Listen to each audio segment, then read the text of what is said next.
The Phillies sweep a series against the Yankees for the first time since the 90s. And this was only a two-game series, but it brought momentum on this team. We had a walk-off win on Saturday, and we had a dominant 7-0 win with Aaron Nola pitching on Sunday. Let's just get right into the preview. Before we start this video, I want to explain how we're going to make videos from here on out. I'm going to start making videos previewing the series and reviewing the series after, because making videos every day for each game is pretty hard with the Phillies and Sixers. So for the Phillies, I'm going to do a series preview at the beginning and then a series review at the end, because these videos are a little bit hard to keep making out. But the Sixers, I'm going to keep doing after every game because they don't come on every day. They're going to be in the off season after the playoffs, so I will only have to worry about the Phillies for the summer, and then the Eagles start up in the fall. Same with the Flyers, and the Sixers will eventually start up later in the fall as well. So the Phillies beat the Yankees 8-7 in walk-off fashion on Saturday afternoon. Let's get right in the stat line. Odubel Herrera went 2 for 6. He left 7 on base, which was pretty bad, but he was up to a 278. Segura 3 for 6. I think he has a case for the All-Star game. He had 6 hits in that series against the Yankees. 1 for 4 went Real Muto. Harper batting cleanup went 3 for 5. He had 2 RBIs. He's back up in the 270, so he's looking to get there. Hoskins is really on a bad stretch, 0 for his last 30 right now. He went 0 for 2 in that game. He did have 3 walks, though. He did have 3 walks, so I'm going to count him for that. McCutchen went 1 for 3. Bohm went 2 for 5. We're going to talk about him later in the rundown because he is on a hitting streak right now. Ronald Torres, 2 for 5. He's hitting the 300s now. And Velasquez pitched a pretty good game. We're going to go over his stat line right now. If you can see Velasquez, he pitched a great 5 innings. 5 innings, 6 hits, 2 earned runs, 5 strikeouts. So his ERA is now to a 4.25. It's really good. And we just need him to get back to where he was. He had a couple bad starts, and this one wasn't the best, but it was still a good start. Coonrod, he went 2 innings. He gave up a run on a hit. He's at a 3.38. My boy Ranger Suarez gave up his first run of the year. He went an inning, 2 hits, 1 earned run. Hey, yeah, the streak had to end somehow, but it's a shame that he couldn't go a little bit longer with that. Now he's only up to 0.42 ERA. Naris had a blown save. He pitched an inning, 3 earned runs allowed. And then Archie Bradley with the win. He pitched a dominant 10th inning with an inning, and he had 2 strikeouts. So I'm really upset with the pitching right now.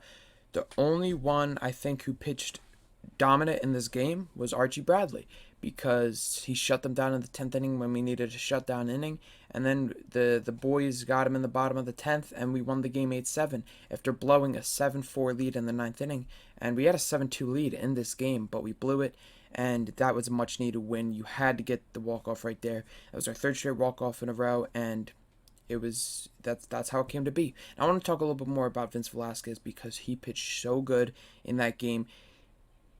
You're not expecting 8 innings or 9 innings every time out by Vince Velasquez. All you're expecting is 5 or 6, 2 runs or less, or 3 runs or less, because he's only your 4 or 5 starter. He's not your top 2 guys that you need to be dominant every time out. He's just a fill-in, and you just want him to do the best he can in that role until this team gets better pitching, because we're in a hole in the bottom couple of the rotation. We got they're moving Ranger Suarez to the back end of the bullpen. It kind of looks like with that appearance right there. But if Velasquez can pitch good, then I really think that he can be a dominant 5th starter on this team. So now we're gonna go over to the box score for Sunday's game. And Sunday's game was even better. We won 7-0.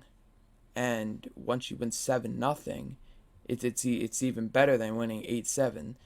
So Sunday was June 13th. Aaron Nola was on the mound. He pitched very good. He's 5-4 now with a 3.69 ERA. Only 4 hits the Yankees got in that game. Let's go to the box score. Odubel Herrera had another multi-hit game, 2 for 5 with an RBI. Segura had another 3-hit game. He's 3 for 4.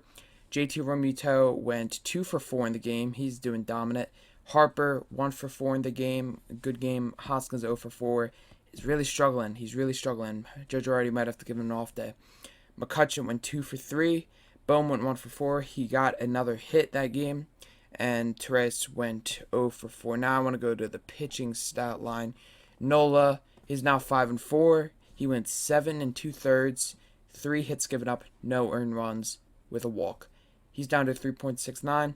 He got the win in this ball game. Brogdon relieved him for 1 pitch. He went a third of an inning.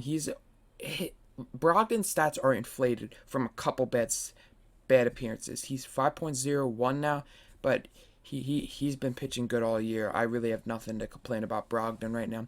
And De Los Santos pitched an inning, no earned runs given up. He has a 9 ERA now. So before we get into the end of the rundown, I want to talk a little bit about Nola, because he looked very dominant in this game with the 7 and 2/3 innings. Only 3 hits given up. That's the key. 3. If you're not getting hits off Aaron Nola, you're not going to get runs. Aaron Nola does not give up the long ball as much as he does base runners. So if you're not getting hits off of Aaron Nola, you're not really going to do much. It's really good to see from Aaron Nola and not giving up runs on a day in, day out basis. And if he's limiting action here, then I think he could be very good for this team, because he's your ace. You need him to do good, and if he's doing good like this, then I think he could be very good in on out. And it's just good to see that him succeeding, especially with the lineup like the Yankees.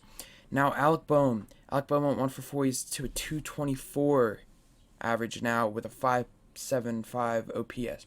So he started off this season horrendous, but now he's hitting better. He's driving the ball to the other way and up the middle instead of trying to pull the ball and hit for power. He's trying to just hit singles up the middle and to the right side against the shift. I'm seeing a lot of improvement from Alec Bohm. His defense is improving a bit. So I really think that he can get better. I really think that he's down the line. He's going to be a good player for this ball club. I really love Alec Bohm. I think he's your best option over here at third base at the moment. So if you can just give him some time, I think he's going to get back to where he was and start being a dominant player. Because if he's not on his game, then this team's going to take a downfall. Well, that's really all I have for this rundown. There's nothing much else to go over. We swept the Yankees in a 2-game series with a walk-off win mixed in there. So I'm hoping that we don't get a lot of walk-off wins anymore, because those are nerve-wracking. I mean, if we have to go into extras, I hope we get a walk-off. But when you're up 7-2, I don't want to see a walk-off that day. But anyway, I'll see you guys in the next video. Thank you for watching. Sixers lost their playoff game, which is kind of upsetting. They're 2-2 now in the series. We're going to talk about that. But anyway, I'll see you guys in the next videos. Phillies played the Dodgers. They lost game 1. So I'm getting this rundown out a little late. I was very busy with scheduling. But I'll see you guys in the next video. Peace out.